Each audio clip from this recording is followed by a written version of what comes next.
caved out, and the building followed after that, and we saw the building crash down all the way to the ground.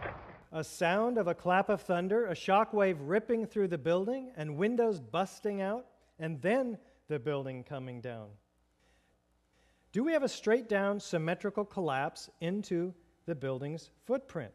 Let's listen to Dan Rather narrate this collapse for us as we take our first look at the collapse of Building 7. And what you're seeing are high shots. Now, here we're going to show you a videotape of the collapse itself. Describe that. Now we go to videotape, the collapse of this building.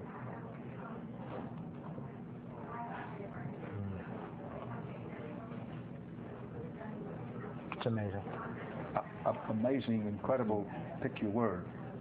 For the third time today, it's reminiscent of those pictures we've all seen too much on television before, when a building was deliberately destroyed by well-placed dynamite to knock it down. What, Dan?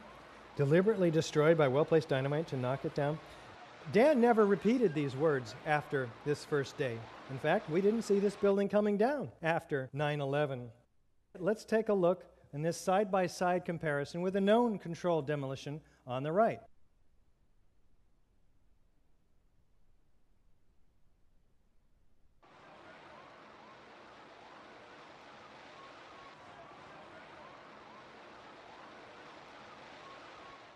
Did the building fall into its own footprint? Pretty much so. A little bit of overlapping into the street. Do we have demolition waves? And how do these remove the column support? Well, here's a floor plan of Building 7. Now, to bring a building smoothly, symmetrically into its own footprint without falling over, what we have to do is remove the core columns, because what we want to do is bring the outside of the building in on itself. Now, this involves a high degree of precision that fire is not capable of. Do we have a free fall speed of collapse through the path of greatest resistance? You can see second by second the building gaining downward momentum. You can plot the drop distance on a graph of time, and it fits the free fall curve almost perfectly. What does this mean? That the columns had to have been removed, and removed virtually simultaneously on each floor, synchronistically timed, so the building had no resistance virtually on the way down. Do we have a total dismemberment of the steel structure? We had a 47-story skyscraper compressed to 4 stories. How does this happen? Do we have sounds of explosions, though? How about Kevin McPadden? He came back over with his hand over the radio, and it sounded like a countdown.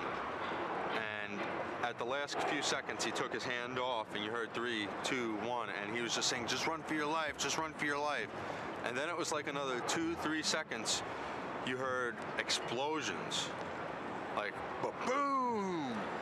It's like a distinct sound. It's not like when in compression, like boom, boom, boom, boom, boom, like floors that were dropping and collapsing. This was boom, and like you felt a rumble in the ground, like almost like you wanted to grab onto something. That, to me, I knew that was an explosion. There was no doubt in my mind. Do we have enormous clouds of pyroclastic smoke from the pulverized concrete? Watch the concrete entrained in the air racing down every street in each direction at 35 miles an hour. This incredible volume of pyroclastic dust enfolding itself. It takes incredible quantities of heat to create this kind of action.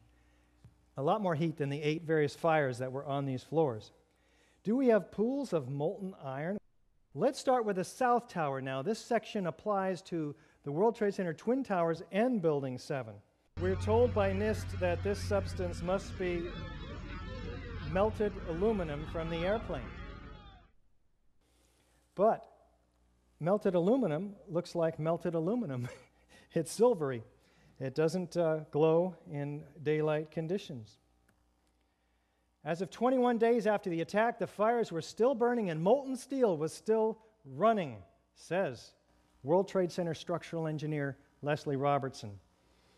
to a conference of structural engineers on October 5th, 2001, 1 month after 9/11. Fires burned, molten metal flowed in the pile of ruins, still settling beneath my feet. Well, what do the first responders and the demolition contractors say about molten metal? Saw pools of literally molten steel. Molten metal beams had just been totally melted. It was dripping from the molten steel. Steel flowed in molten streams. They're finding molten steel. And this structural engineer, Abu Hassan Astani from Berkeley, cites and documents, I saw melting of girders in the World Trade Center. One of the more unusual artifacts to emerge from the rubble is this rock-like object that has come to be known as the meteorite. It's this fused element of steel, molten steel and concrete and all of these things all fused by the heat. And architects, engineers, people who work with steel, welders have just never seen the level of destruction and the level of deformation of this material in our lives. Here is Building 7 at A and B, and here is the North Tower and the South Tower. These hot spots are 1,340 to 1,370 degrees. These are the temperatures of the hottest office fires. There was no fire on the surface of Ground Zero after the collapses. What are we measuring here? We're measuring the molten metal that was seen by these first responders 4, 5, 6 stories down below in the basements. That was surely at least twice or 3 times these temperatures. What's the problem with that? Office fires, Eager says 1,200 degrees. NIST claims 1,800 degrees, for which we have no evidence for office fires of that temperature in the Trade Center towers. Structural steel doesn't even begin to melt until 2,700 or so degrees. We're missing 1,000 to 2,000 degrees of temperature, heat energy required to produce this stuff. Where is it coming from? We'll be taking a look at a possible suspect, thermite, which reaches temperatures of 4,500 degrees. Let's listen to John Gross, lead engineer of NIST, tell us about the molten metal from his perspective. First of all, let's go back to your basic premise that there was a pool of molten steel. I know of absolutely nobody, and no eyewitness who said so, nobody who's produced it. You'd get down below and you'd see molten steel running down the channel rails. Like you're in a foundry. Like lava. From a volcano. No eyewitness who said so. There actually melted beams where it was molten steel that was being dug out. No eyewitness who said so. Underground, it was still so hot that molten metal dripped down the sides of a wall. No eyewitness who said so. The piece of metal that's draped over was molten metal. No eyewitness who said so. Saw pools of literally molten steel. Nobody who's produced it. This fused element of steel, molten steel. I know of absolutely nobody, and no eyewitness who said so, nobody who's produced it. Nobody who's produced it.